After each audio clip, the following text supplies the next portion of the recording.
Hello everyone, welcome to vision study hub. और आज हम लोग डिस्कस करेंगे अर्थमेटिक प्रोग्रेशन में nth term of an AP के बारे में। अर्थमेटिक प्रोग्रेशन में nth टर्म के बारे में हम लोग डिस्कस करेंगे। यहाँ पर मैंने राइट कर दिया nth term of an AP. nth term कैसे फाइंड किया जाता है किसी एपी का? कोई भी अर्थमेटिक प्रोग्रेशन दिया है तो अर्थमेटिक प्रोग्रेशन जो कोई सीरीज होती है तो सीरीज में उसका कॉमन डिफरेंस हर एक कंसेक्यूटिव टर्म में अगर कांस्टेंट आता है तो उस सीरीज को हम अर्थमेटिक प्रोग्रेशन में कहते हैं कि वो एपी में है।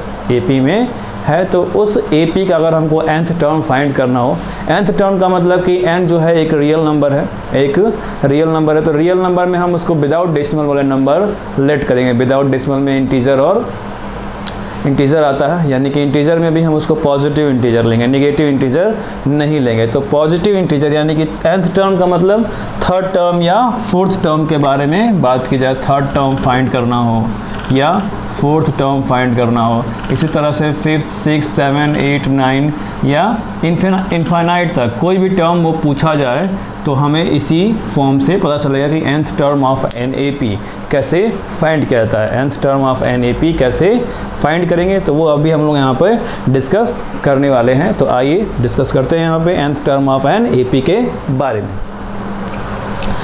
nth term of an A P के डिफिनेशन के लिए मैंने यहाँ पे कुछ लेट किया है। लेट में दिखा रहे हैं एक सीरीज़ को मैं लेट कर रहा हूँ, उसके टर्म्स को मैं यहाँ पे दिखा रहा हूँ a1, a2, a3 dash dash dash. ये क्या है? एक AP है, BNAAP। ये क्या है? एक AP है। हुज फर्स्ट टर्म A1, जिसका फर्स्ट टर्म क्या है? A1 है, और वो A1 में क्या दिखा रहा है? A दिखा रहा है। A1 इज़ A, जिसका फर्स्ट टर्म A है और कॉमन डिफरेंस क्या है? D है। यानी कि फर्स्ट टर्म हो गया आपका A हो गया, फर्स्ट टर्म A, और कॉमन डिफरेंस जो है वो D हो गया। क्या हो गया? Small d। First term A और कॉमन डिफरेंस D हो गया। तो अब बात करते हैं सेकेंड टर्म की। सेकेंड टर्म इसमें निकालते हैं। सेकेंड टर्म क्या होगा? तो मैंने यहाँ पर लिख दिया सेकेंड टर्म जो यहाँ पे A2 से दिखाया गया है। A2 equal A plus D. क्या होगा? A प्लस डी होगा। तो A प्लस डी को अगर हमको दिखाना होगा तो इसे हम दिखाएंगे A plus 2 minus 1 into D, ऐसे दिखा सकते हैं। 2 में से 1 सब्ट्रैक्ट करेंगे तो 1 ही मिलेगा, 1 इंटू डी करेंगे तो D मिलेगा, यानी A प्लस डी जैसा है वैसा हमें मिल जाएगा। A प्लस डी ही होता है। फिर अगर बात करें थर्ड टर्म की,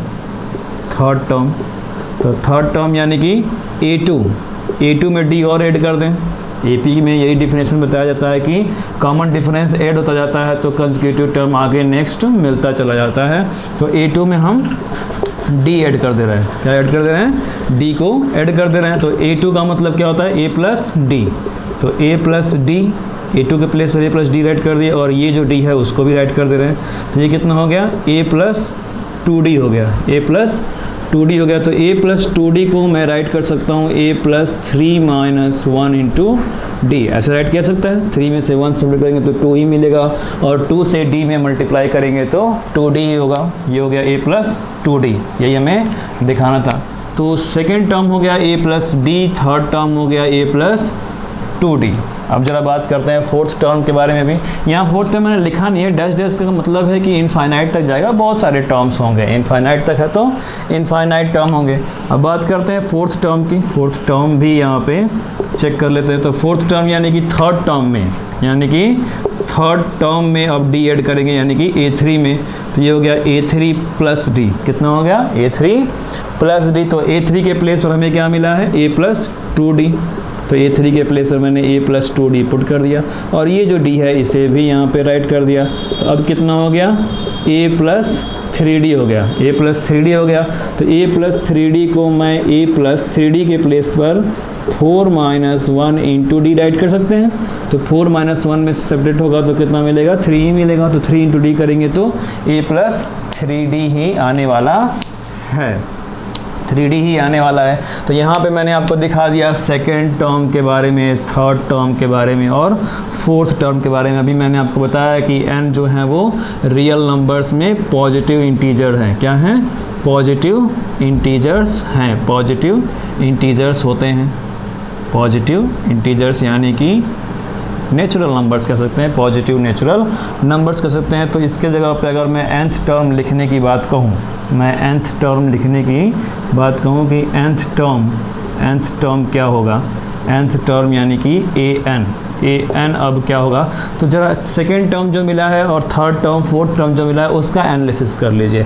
सेकेंड टर्म आपको मिला है a + 2 - 1 × d, थर्ड टर्म जो आपको मिला है a + 3 - 1 × d, और फोर्थ टर्म जो मिला है वो a + 4 - 1 × d। तीन बातें आपको मिली हैं। यहाँ भी मैंने दिखाया कि a1 तो a है, चलो ठीक है, लेकिन सेकंड टर्म में ये मिल रहा है। तो सेकंड को मैं nth लिख रहा हूँ, तो यहाँ पे सेकंड -1 यानी 2 - 1 यूज हो रहा है, तो इसके प्लेस पे n लिख सकता हूँ मैं। और a जो है वो तो हमेशा a ही रहना है। a देखो हर एक में एक a ही है, a क्या है, सेम है, a यहाँ भी है, a यहाँ भी है, a यहाँ भी है, तो इसे मैं a राइट कर सकता हूँ यहाँ पहले। फिर जब बात हो रही है सेकंड टर्म की तो यहाँ 2 है, थर्ड टर्म की बात हो रही है तो यहाँ भी 3 है, तो इसके अकॉर्डिंग मैं यहाँ पे nth टर्म की बात हो रही है तो n लिख सकता हूँ, n माइनस, और -1 सब में कॉमन है तो n-1 लिखा जा सकता है। d भी सब में सेम ही है, कांस्टेंट है, तो a + n-1 × d राइट किया जा सकता है। तो इस तरह से ऑब्जर्वेशन के बाद हमें मिला nth टर्म फाइंड करने का formula. nth term equal, nth term यानी कि an से हम उसे डिनोट कर रहे हैं, तो ये हो जाएगा a + n-1 × d। तो यानी कि अब आपको n के प्लेस पर 3 4 5 6 7 8 डॉट इनफाइनाइट तक कोई भी टर्म आप फाइंड करना चाहते हैं तो वो आप इसी फॉर्मूले में पुट करके वो टर्म फाइंड कर सकते हैं, तो ये था nth टर्म फाइंड करने का फॉर्मूला। इसको मैंने डिराइव कर दिया, फार्मूला यहाँ पर फाइंड कर दिया आपके लिए कि nth term an equal a + n-1 × d होगा। कैसे होगा वो यहाँ पर मैंने दिखा दिया। तो स्टूडेंट्स इस वीडियो को पॉज करके नोट डाउन कर लीजिए, बहुत ही इंपॉर्टेंट फार्मूला है, बेसिक है ये, यहीं से स्टार्टिंग हो रही है। एपी की क्लास 11th में भी आपको अर्थमेटिक प्रोग्रेशन मिलेगा, उसके आगे भी अर्थमेटिक प्रोग्रेशन मिलेगा, और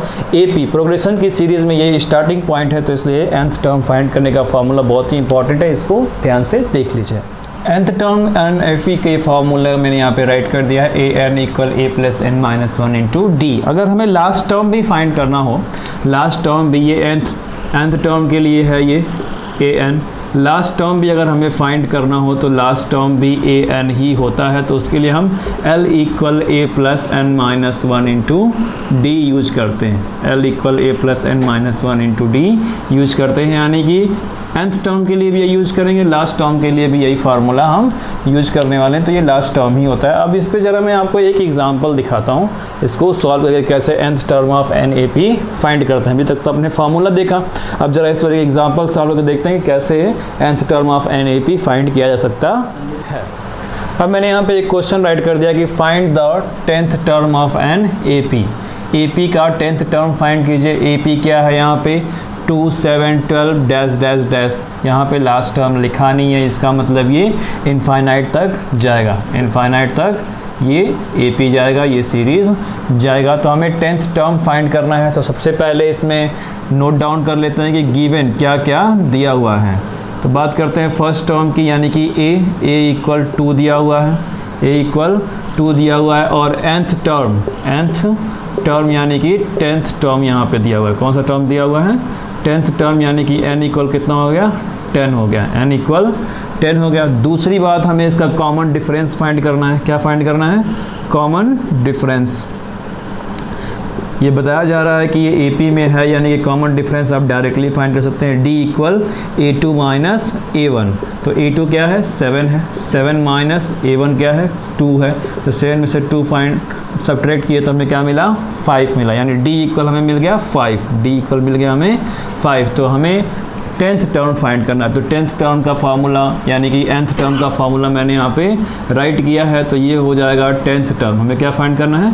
10th टर्म फाइंड करना है। तो A10 equal A plus n के प्लेस पर मैंने 10 राइट किया है, तो 10 minus 1 into D, 10 minus 1 into D हो गया।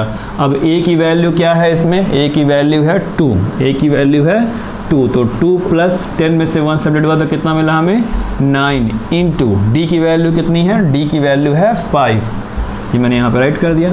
तो A10 इक्वल हो गया 2 प्लस 9 5 जा 45, तो A10 इक्वल हमें मिला 2 + 45 47, कितना होता है 47। A10 की वैल्यू मिली हमें 47। तो जैसा कि इस क्वेश्चन में दिया हुआ था कि find the 10th term of an AP, तो AP में ये AP यहाँ पे नीचे दिया गया है 2 7 12 डैश डैश डैश, ये इनफाइनाइट तक जाने वाला है। तो इस AP का हमें 10th टर्म फाइंड करना, तो यहाँ से 1 by 1 तो कोई जाएगा नहीं जाएगा, ऑब्वियसली नहीं जाएगा। तो इसका मतलब इसमें कोई फार्मूला होगा। फार्मूला आपका यहाँ पे मैंने राइट कर दिया है कि nth term of an AP find करने का यही फार्मूला होता है। इसमें A क्या है, N क्या है, D क्या है, वो सारी बातें मैंने यहाँ पे मेंशन कर दी। A मेंशन कर दिया, D कॉमन डिफरेंस है उसे मैंने यहाँ पे फाइंड करके दिखा दिया, और nth टर्म यहाँ पे दिया था यानी n = 10, और उसे मैंने इस फार्मूले में पुट आउट कर दिया। तो पुट आउट के बाद कैलकुलेट हुआ तो A10 की वैल्यू मिली हमें 47। तो इस तरह से आप किसी भी AP का nth टर्म फाइंड कर सकते हैं, nth टर्म फाइंड कर सकते हैं। तो अब यहाँ पे मैं nth टर्म ऑफ NAP से रिलेट करते हुए कुछ और एग्जांपल्स को सॉल्व करूँगा, जिससे आप एक्सरसाइज के क्वेश्चन को सॉल्व बहुत ही इजीली तरीके से कर लेंगे। यानी कि ये जो क्वेश्चन यहाँ पे सॉल्व होने वाले हैं वो आपके एक्सरसाइज के क्वेश्चन सॉल्व करने में बहुत ही ज़्यादा हेल्पफुल होंगे। तो इन एग्जांपल्स को बहुत ध्यान से देखिएगा, वीडियो को पॉज करके नोट डाउन कर लीजिएगा कैसे ये एग्जांपल्स मैं यहाँ पे एक्सप्लेन कर रहा हूँ, उसके सॉल्यूशन को दिखा रहा हूँ यहाँ पे। तो इन बातों को ध्यान से देखिए यहाँ पे क्या बताया जा रहा है। यहाँ पे मैंने एक एग्जांपल राइट किया है, determine the AP, determine the AP को डिटरमाइन करना है यानी कि बनाना है, अभी बना नहीं है, बनाना है। हुज थर्ड टर्म, जिसका थर्ड टर्म दिया हुआ है, क्या दिया हुआ है थर्ड टर्म, और वो थर्ड टर्म क्या है 5 है, वो थर्ड टर्म 5 है। साथ में और भी कुछ दिया हुआ है, 7th टर्म, कौन सा टर्म दिया है 7th टर्म दिया हुआ है, वो क्या है 9 है। यानी कि दो बातें इसमें दी गई हैं। तो आइए इनको सॉल्व करता हूँ मैं। गिवन दिया हुआ है, क्या दिया हुआ है थर्ड टर्म यानी कि A3 दिया हुआ है। थर्ड टर्म को हम A3 से डिनोट करते हैं, थर्ड टर्म यानी A3 लिख सकते हैं। तो A3 इक्वल हुआ कितना, A3 इक्वल होता है A + 2D, कितना होता है A + 2D होगा। तो थर्ड टर्म यानी कि A + 2D को मैं लिख सकता हूँ A + 2D हो गया। तो A + 2D हो गया, तो A + 2D की वैल्यू दी गई है, कितनी दी गई है 5। A + 2D = 5, ये हो गया इक्वेशन नंबर 1। कहाँ से हुआ A + 2D = 5, ये इक्वेशन मिला आपको A + 2D = 5। आप A + 2D कैसे फाइंड करेंगे, सेम वैसे ही A + 3 - 1 × D करके, तो आपको A + 2D ही मिलता। कितना मिलता A + 2D, 3 में से 1 सब्ट्रैक्ट होता तो D मिलता। सेम फार्मूला जैसे मैंने यहाँ पे राइट किया है वैसे ही मैंने A + 2D भी दिखाया। तो यहाँ बन गया इक्वेशन 1। अब बात करते हैं 7th टर्म की। 7th टर्म यानी कि A7 कितना दिया है, उसे भी ऐसे ही कैलकुलेट करेंगे। A + 7 - 1 × D से तो मिलेगा A + 6D। जिस टर्म की बात होगी उस टर्म से 1 लेस देन कॉमन डिफरेंस के आगे उसका कोफिशिएंट लगा होगा। तो अगर मैंने थर्ड टर्म के बारे में बात की तो कॉमन डिफरेंस से आगे 2 मिला है, कितना मिला है 2 मिला। 7th टर्म की बात की तो कॉमन डिफरेंस के आगे 6 मिला है। तो ये हो गया A + 6D इक्वल दिया हुआ है वैल्यू 9 दिया हुआ है, कितना दिया है 9। तो ये हो गया इक्वेशन नंबर 2। कितना हो गया इक्वेशन नंबर 2। तो स्टूडेंट्स इस बात को बहुत अच्छे से ध्यान रखिए, जिस टर्म के बारे में बात की जाएगी तो वहाँ पे फर्स्ट टर्म तो सेम ही रहना है, A क्या होना है सेम ही रहेगा, बट इनका जो कॉमन डिफरेंस है उस कॉमन डिफरेंस में जितने टर्म की बात की जाएगी उससे 1 लेस देन नंबर वहाँ पे कोफिशिएंट के रूप में इंक्लूडेड होगा, यानी उसके आगे एज अ मल्टीप्लिकेशन जुड़ा होगा।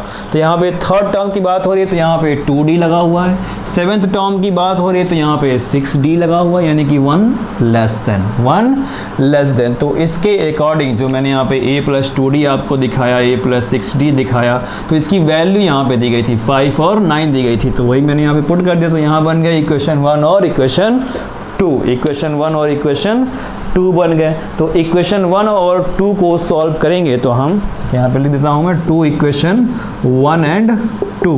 इक्वेशन 1 और 2 को सॉल्व करेंगे तो यहाँ से हमें A और D की वैल्यू मिलेगी, A और D की वैल्यू मिल जाएगी। तो A इक्वल होगा 3 और D इक्वल हो जाएगा 1। A = 3 और D = 1। इन दोनों इक्वेशन को आप सॉल्व करेंगे तो आपको यही वैल्यू मिलेगी। किसी भी तरीके से आप सॉल्व कर सकते हैं। जितने पिछले चैप्टर्स में पढ़ाया गया है pair of linear equation in 2 variable, उसमें से किसी भी कंडीशन के थ्रू आप सॉल्व करेंगे तो a = 3 और d = 1 मिल जाएगा। जो आपको ईजी लगता है उसी तरीके से आप इनको सॉल्व कर लीजिए। तो बात हो रही है यहाँ पे डिटरमाइन द AP के डिटर्मिनेशन की बात हो रही है, कैसे आप उसे बनाएंगे। तो हमें a और d मिल गया है। तो अब बात करते हैं AP हमें बनाना है। तो AP जब बनाना होगा तो हम पहले फर्स्ट टर्म फाइंड करेंगे, फिर सेकंड टर्म, फिर थर्ड टर्म और फिर फोर्थ टर्म फाइंड करेंगे। तो A1 मतलब कि A ही होता है फर्स्ट टर्म, तो फर्स्ट टर्म कितना हो गया 3 हो गया। A2 का मतलब A + D होता है, यानी कि 3 + 1, 3 + 1 तो कितना हो गया 4। A3 का मतलब A + 2D यानी कि 3 + 2 × 1 तो ये कितना हो गया 5 हो गया।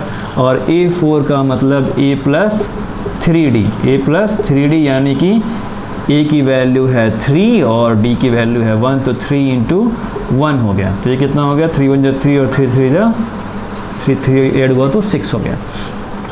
तो अब हमारा AP हो गया AP = 3 4 5 6 dash dash dash infinite तक जाएगा, लेकिन इनफाइनाइट हमें लिखना नहीं है, बस डैश डैश दिखाएंगे तो उससे कंफर्म हो जाएगा कि ये इनफाइनाइट तक जाने वाला है। ध्यान दीजिए A1 जो मिला वो हमें 3 मिला, A2 जो मिला है वो 4 मिला, A3 जो मिला वो 5 मिला और A4 जो मिला है वो 6 मिला है। तो ये 3 4 5 और 6 ये नंबर मिले, तो इसे मैंने यहाँ पे एज अ AP दिखा दिया। यही आपका AP होगा। इसी तरह से आप AP को डिटरमाइन करेंगे, AP को बनाएंगे। अगर उसमें कोई 2 कंडीशंस दी गई हैं या एक कंडीशंस या क्वेश्चन को और भी डेवलप किया जा सकता है, तो जैसा भी दिया होगा डिटर्मिनेशन आपको ऐसे ही करना होगा AP का। आप उसमें फर्स्ट टर्म फाइंड करेंगे, सेकंड टर्म, थर्ड टर्म और फोर्थ टर्म फाइंड करेंगे। लेकिन इनको फाइंड करने के लिए सबसे पहले हमें क्या चाहिए होगा A चाहिए होगा और D यानी कि फर्स्ट टर्म चाहिए होगा और कॉमन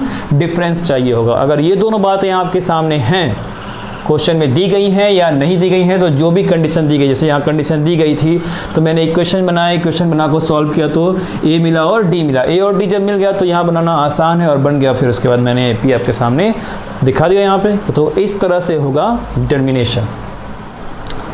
तो नेक्स्ट क्वेश्चन यहाँ पे मैंने राइट किया कि find the 11th term, find the 11th term from the last term. Last term से 11th टर्म फाइंड करना है। स्टूडेंट्स इस बात को बहुत ध्यान से देखिएगा, ये क्वेश्चन बड़ा इंपॉर्टेंट है, एग्जाम में आ भी सकता है।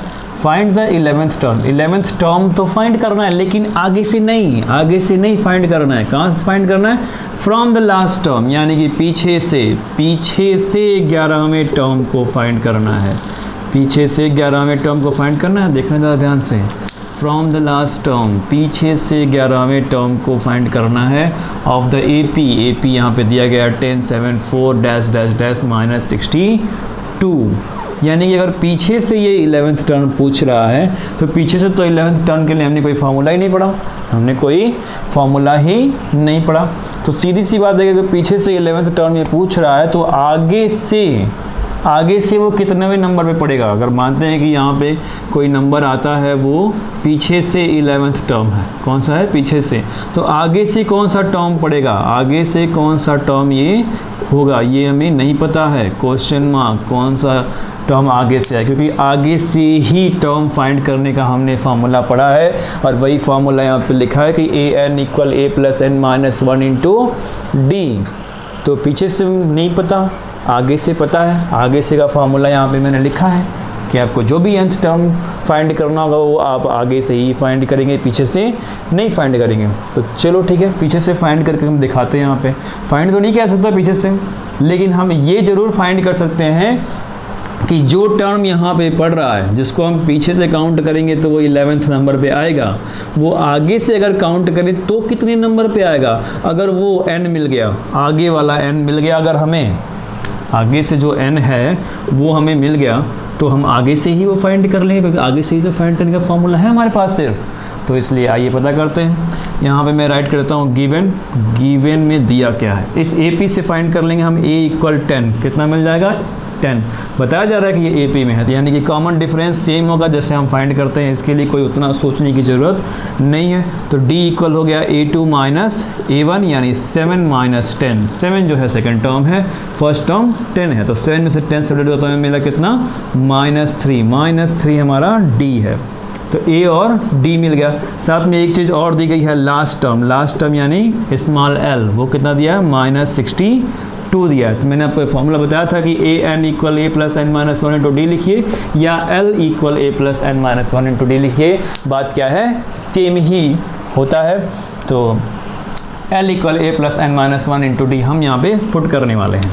तो ये हो गया L equal a plus n minus 1 into D. L की वैल्यू -62, a की वैल्यू 10 प्लस n हमें नहीं पता है क्योंकि n आगे से हमें मालूम करना है, और d की वैल्यू दी गई है -3, d की वैल्यू दी गई है -3, तो 10 इधर आएगा तो कितना हो जाएगा, प्लस है तो माइनस होगा, कितना हो गया -72, और ये हो गया n माइनस 1 इंटू -3, तो माइनस से माइनस कैंसिल, 3 से 72 कैंसिल होगा तो हो जाएगा n माइनस 1 इक्वल, कैंसिल करेंगे तो कितना मिलेगा 3 2 जा 6 और 3 4 जा 12, कितना मिल गया 24, और -1 इधर आया तो हमें n इक्वल मिल गया 25, यानी 25th टर्म। आगे से कितना टर्म पड़ेगा, वो 25th टर्म पड़ेगा, यानी हमें क्या फाइंड करना है 25th टर्म, यानी कि A25 पता करना है।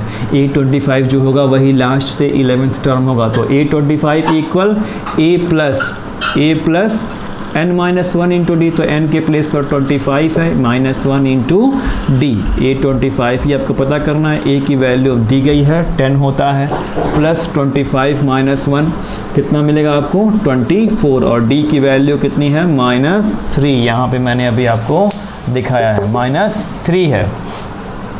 तो 10 और 25 इंटू 3 करेंगे तो हो जाएगा -42 मल्टीप्लाई कर देख लीजिए, प्लस माइनस का मल्टीप्लाई होगा तो माइनस होगा, तो A25 इक्वल आपको कितना मिला, ये प्लस है ये माइनस है, सेपरेट होता कितना मिला -32 आगे से ये 25th टर्म है, A25 टर्म -32 है, लेकिन पीछे से ये क्या है 11th टर्म है, तो इसे मैं राइट कर दे रहा हूँ कि 11th टर्म फ्रॉम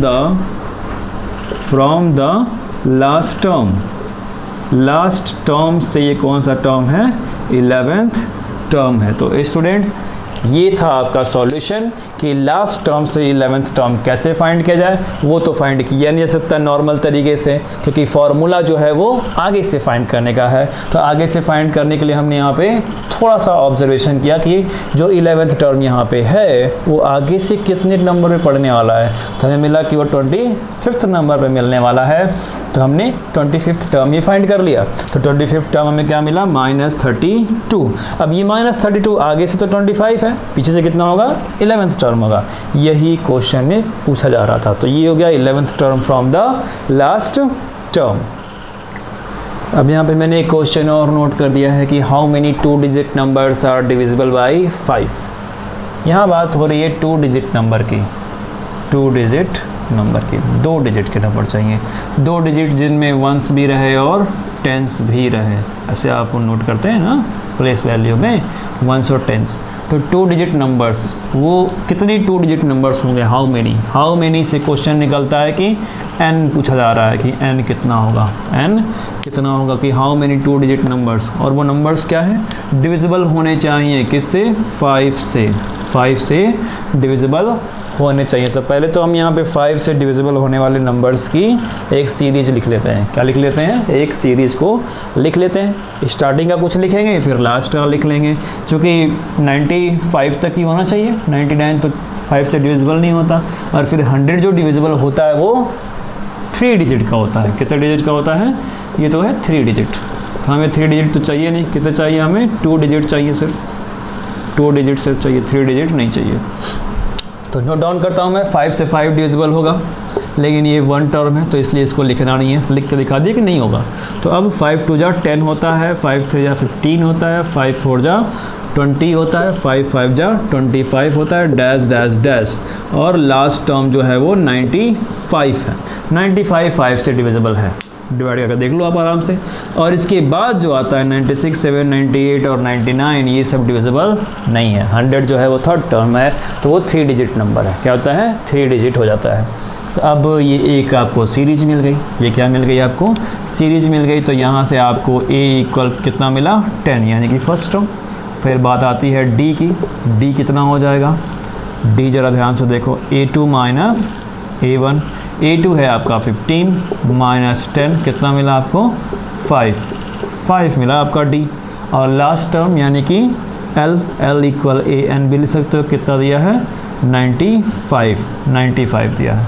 तो फार्मूले के अकॉर्डिंग जाएंगे तो an लिखें, an equal a plus n minus 1 into D लिखें, या n की जगह पे l लिख दें क्योंकि l हमें पता है। तो l इक्वल कितना हो गया? 95। और a की वैल्यू 10 यहाँ पे दी गई है। तो 10 प्लस n हमें चाहिए, n माइनस 1, और d की वैल्यू 5। तो 10 अब इधर लाते हैं, पहले 10 ही लाएँ क्योंकि ये तो मल्टीप्लिकेशन फॉर्म में है, ये एडिशन में है, तो एडिशन वाला पहले ला के सही कर लेते हैं। तो ये हो गया 95 minus 10 equal n minus 1 into 5। ये कितना हो गया? 85 इक्वल n माइनस 1 इंटू 5। अब 5 यहाँ पे मल्टीप्लिकेशन कर रहा है, इधर आएगा तो वो डिवाइड करेगा 85 को, तो ये हो जाएगा n माइनस 1 इक्वल, डिवाइड करते हैं 85 को, तो कितना हो गया? 5 1 जा 5 और 5 7 जा 35। तो n माइनस 1 इक्वल 7 माइनस 1 गया तो ऐड हो जाएगा, तो n इक्वल कितना हो गया? 18। कितना हो गया? 18। यानी 18 नंबर्स। कितने नंबर्स हैं? हाउ मेनी नंबर्स पूछा है ना, तो 18 numbers of 2 digit, of 2 digit, 2 digit के 18 नंबर्स होंगे जो डिविजिबल होंगे किससे? 5 से। डिविजिबल होंगे बाई 5 से वो क्या होंगे? डिविजिबल होंगे। ये है आपका आंसर। यहाँ आपको n मालूम करना था, मैंने पहले बता दिया कि हाउ मेनी पूछ रहा है तो क्या हो जाएगा? n होगा, n पूछ रहा है। और लास्ट टर्म मैंने यहाँ पे दिखाया था 95। ये वो सारे नंबर्स की एक सीरीज मैंने लिखी थी जो कि 5 से डिविजिबल हैं और 2 डिजिट भी हैं। क्या है? 2 डिजिट भी हैं। 100 जो था वो 3 डिजिट हो रहा था, तो इसलिए हमने इसको इग्नोर कर दिया। लास्ट 2 डिजिट नंबर था 95। तो ये एक सीरीज बन गई। यहाँ पे a हमने छाटा तो इतना मिल गया 10, d हमने पिकआउट किया तो मिला हमें 5 a2 माइनस a1 से, और l हमें मिला 95। l क्या मिला हमें? 95 मिला। तो यहाँ उसका फॉर्मूला मैंने राइट किया कि an equal a plus n minus 1 into D, उसको हम l भी लिखते हैं। तो l इक्वल हो गया a plus n minus 1 into D. इसमें मैंने वैल्यू पुट की, n की वैल्यू नहीं पुट की, n पता नहीं था। तो ये कितने n हैं, कितने नंबर ऑफ टर्म्स हैं? तो n मिला हमें 18। तो इस तरह से फाइंड करेंगे नंबर ऑफ 2 डिजिट, कितने नंबर्स हैं जो 2 डिजिट के हैं और डिविजिबल हैं वो 5 से। तो ये सॉल्यूशन बहुत ही इंपॉर्टेंट है। इस तरह के बहुत सारे क्वेश्चंस आपको एक्सरसाइजेज में मिलेंगे, और हो सकता है कि इस तरह का क्वेश्चन आपको बोर्ड एग्जाम्स में भी देखने को मिल जाए, तो वो आप वहाँ पे बेहतरीन तरीके से सॉल्व कर लें, वहाँ पे कोई आपको मुश्किल ना हो इस तरह के क्वेश्चन को सॉल्व करने में। तो ये क्वेश्चन का सॉल्यूशन वीडियो को पॉज करके अच्छे से नोट डाउन कर लीजिए। तो स्टूडेंट्स, यहाँ पे अभी तक मैंने जितने एग्जाम्पल बताए वो nth term of n AP से रिलेट करते हुए वो एग्जाम्पल थे। इन एग्जाम्पल्स का सॉल्यूशन मैंने यहाँ पे सॉल्व करके दिखा दिया है। आप इनको नोट कर सकते हैं, इनका एक नोटबुक बना सकते हैं बहुत ही अच्छे तरीके से, ताकि आपको एक्सरसाइज के क्वेश्चन को सॉल्व करने में हेल्प मिले। ये एक पर्टिकुलर क्वेश्चंस यहाँ पे मैं नहीं बता रहा हूँ, बस इस तरह के क्वेश्चन आ सकते हैं बोर्ड एग्ज़ाम में, एक अनुमानित तौर पे है, आता भी है। इस तरह के पिछले एग्ज़ाम्स में इस तरह के क्वेश्चन आ चुके हैं, जितने भी मैंने यहाँ पे एग्जांपल्स आपको दिखाए हैं। तो इसलिए संभावित तरीके से आपके आने वाले एग्ज़ाम के संभावित तरीके से मैंने आपको यहाँ पे शो करा दिया। nth term of n AP से रिलेट करते हुए ये 3 4 5 क्वेश्चन थे, जिस तरह के थे उनको मैंने एज एग्जाम्पल सॉल्व करके आपको शो कर दिया है।